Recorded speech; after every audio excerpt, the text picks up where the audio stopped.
So since the truck's been stretched, I obviously needed to replace one more of these roof ribs.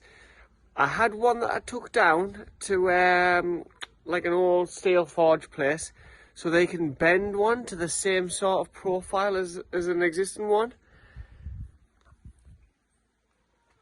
So this is the piece that I took down to the steelwork place to get a bend on it.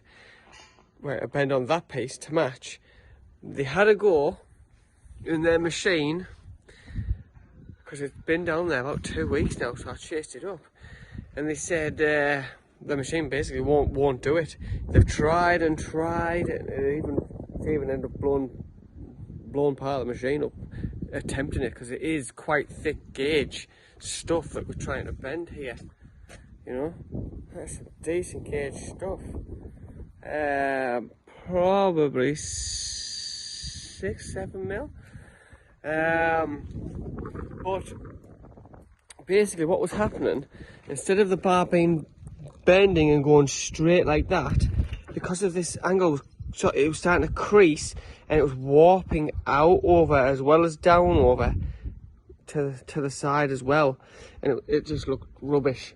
And they were really struggling with it, so they just give us what they had left and said, basically, good luck, go and bend it yourself, because we can't do it. So let's see what I can do. My idea is cut a load of slots in the upright section, loads of slots all the way, get a ratchet strap on and tighten it, and it should get a curve on. I just need to curve it to the correct profile, then weld up, load of tack welds all up the cuts that I've put in it. Now I don't know how many cuts I'm going to need to do, but probably going to be at least one every inch, something like that. So I'm just going to make my way cutting along. God. Here we go. Start one end.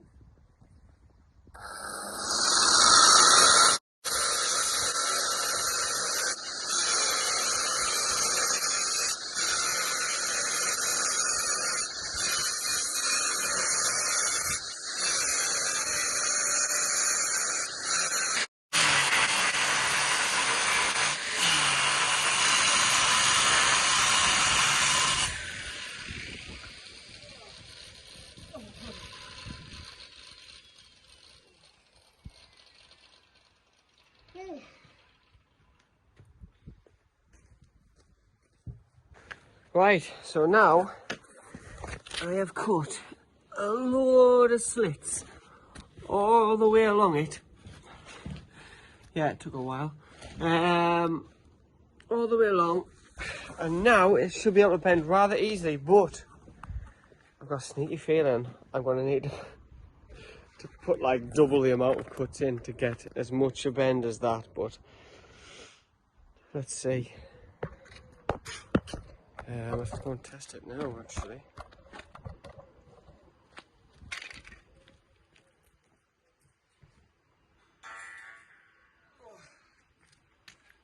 See how close I can do it to that. Yeah. Ratchet strap on there and just tighten it up. You know, it might be close.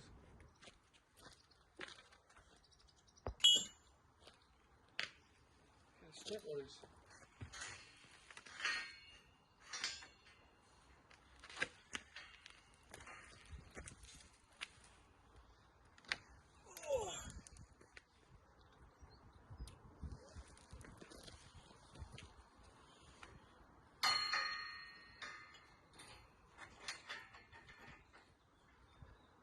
Hope this works.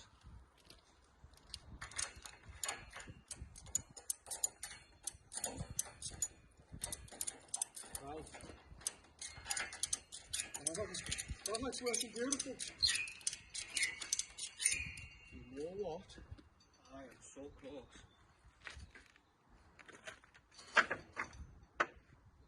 I am I've got it.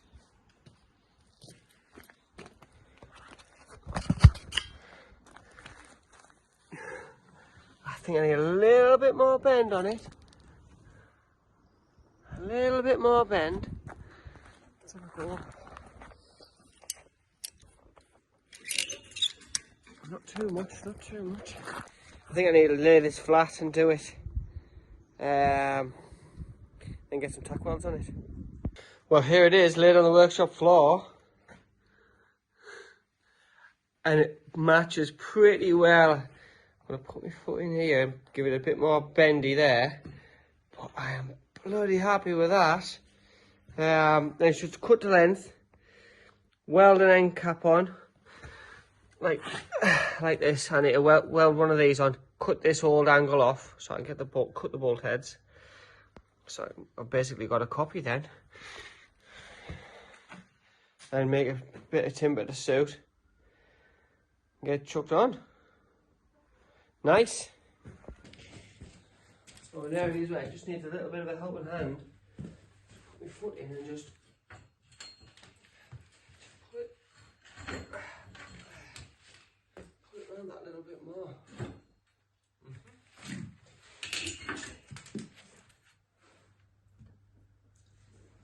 That's spot on, that. Fingers gap all the way. Perfect. Perfect.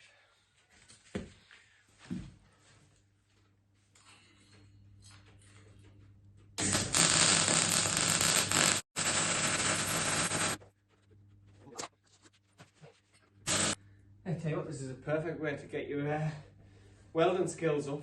Weld all these.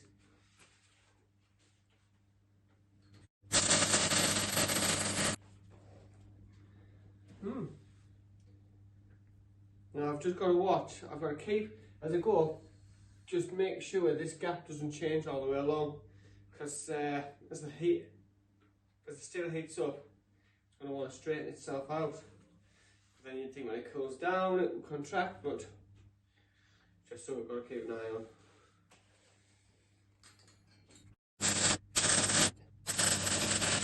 Getting there now, I'm nearly halfway.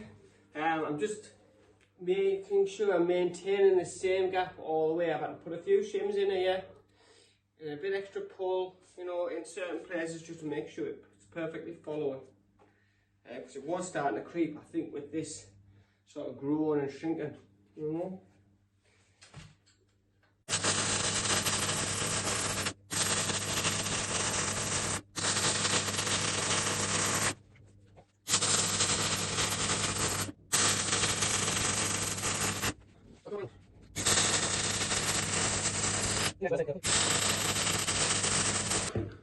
Right, let's see if I can take the strap off and she holds the shape. It should do, it should do.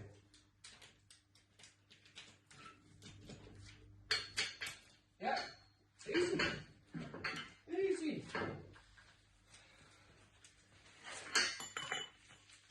Nice, that's perfect, that's all I asked for.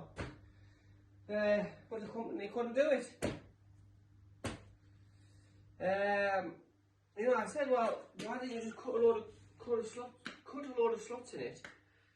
Then it would have bent, and then welded them up. Or it would have taken too long, he said. That's why I would just try it in the bending machine. So they chewed on in the bending machine, bent the first one completely out of shape, couldn't get it back, broke the bending machine, and give up. And then I've just done this, and it's took me an hour and a half. But I've still got, I've got to cut the ends off now, and then weld a bit of flat bar on with holes drilled in it, ready to go onto the frame.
I've just realised I didn't do the video welding the ends on. So I'm getting it now, and then when I flipped it over to fully weld it, I've realised, I thought, you know what, I might as well weld these backs as well. So I have been coming down from the other side when I welded that on, and I've just been welding all these joints all the way. So welded on both sides, and that's just to finish off now. And then that's it for the structural components done. Well, technically I've got some window openings to do, but yeah, the main structure's done. And here we are, finished. I just wanted to do a quick side by side on them, so you can see what we've got here. Absolutely brilliant. So that's ready to go on. Well, once I get the timber on it, put a timber on the side, put it on, sorted. Just a quick update on the back of the truck. So while I'm in here, I've just been having a look at how I'm fixing all these. So the old ones, the existing ones, are bolted through the same holes that the uprights come through. So that end plate I've just put on, wait, I'm going to put the existing one there that I used to copy off in the workshop. Bolts out, and it bolts into the same holes as that, over to the other side and in, and then I'm going to have to drill some new holes for the new rib that I've put in. So that should go in spot on when it's done, and then I can get the roof on.